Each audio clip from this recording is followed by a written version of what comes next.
ஓம் சக்தி. ஓம் ஆதி பராசக்தி. என் அன்பு குழந்தையே, உன் விதியை நான் மாற்றுவேன். என் மீது நம்பிக்கை இருந்தால் என் முகத்தில் ஒன்றை தொட்டு முழுமையாக கேள். என் அன்பு மகளே, வாழ்க்கையில் எவ்வளவு கஷ்டம் வந்தாலும் உன் மனசாட்சி படி நட. இதுவும் கடந்து போகும். சிக்கல்கள் என்பவை ஓடும் ரயிலில் இருந்து பார்க்கும் மரங்களை போன்றவை. அருகில் சென்றால் பெரியதாக தெரியும், அவற்றை கடந்து சென்றால் அதுவே சிறிதாகிவிடும். இதுதான் வாழ்க்கை. குழந்தையே, உன் விதியை நான் மாற்றுவேன். நீ கண்களை மூடி அமைதியாக கேள்.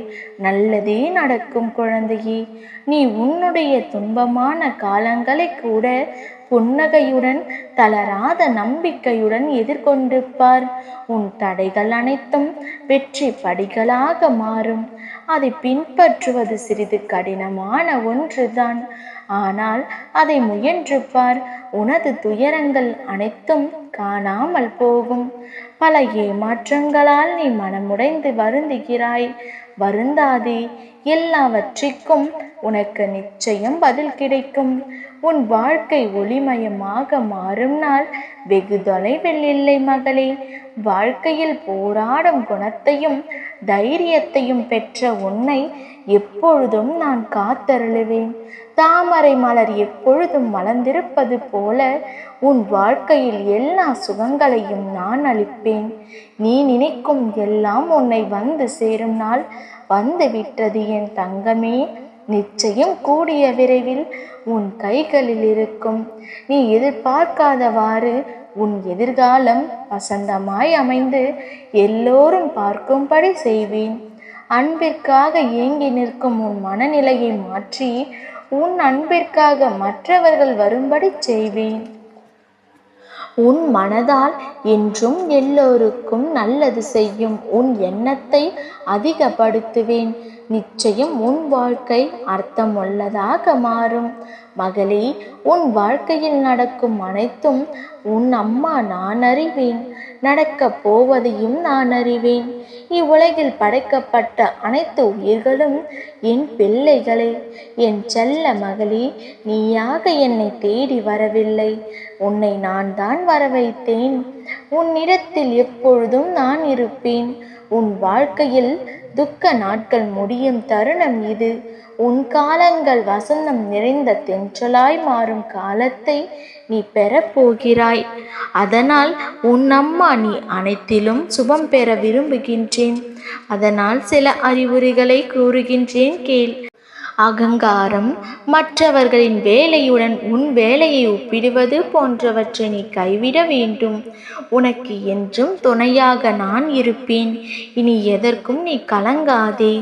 நல்லது நடக்கும் என் குழந்தையே. என் செல்ல குழந்தையே, உன் வாழ்க்கையில் நீதான் எத்தனை தடைகளை தாங்கிவிட்டாய், எத்தனை துன்பங்களை கடந்து வந்துள்ளாய். சொல்லிலடங்கா இன்னல்களையும் இடையூறுகளையும் கண்டு வந்துள்ளாய். அத்தனையும் எதிர்த்து போராடிய நீ இன்று ஏன் சோர்ந்து விட்டாய்? எனக்கு மட்டும் ஏன் இவ்வளவு வலிகள் என மனம் தளர்ந்து விட்டாய் தானே? அடிமேல் அடியாக உள்ளது என் வாழ்க்கை என்று புலம்புகிறாய். ஏன் எனக்கு மட்டும் இப்படி எல்லோரும் சுகமாய் இருக்கிறார்கள் என்று யோசிக்கிறாய். காய்ந்த மரம்தானே கல்லடிப்படும், நல்லவர்களுக்கு தானே சோதனை வரும். அப்படி என்றால் நல்லவராய் இருந்தால் கல்லடிப்படுமா என்று கேட்கிறாய். சரி, இதையும் கேள். காய்ந்த மரம் பழுத்த பழங்களை சுமந்து நிற்கும். அப்பொழுது கல்லெறிந்து பழங்களை உதிர வைப்பர். கல்லடி படும்போது வலிக்கும் தான், ஆனால் பழங்கள் கீழே விழுந்தால் மரத்தின் சுமை வெகுவாக குறையும் அல்லவா? இதுதான் இதன் தத்துவம்.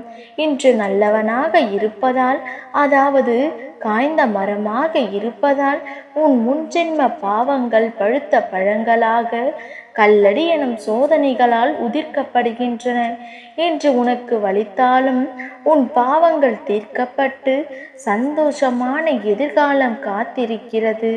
இப்போது சொல், காய்ந்த மரமே, கல்லடி வலிக்கிறதா? இல்லை தானே?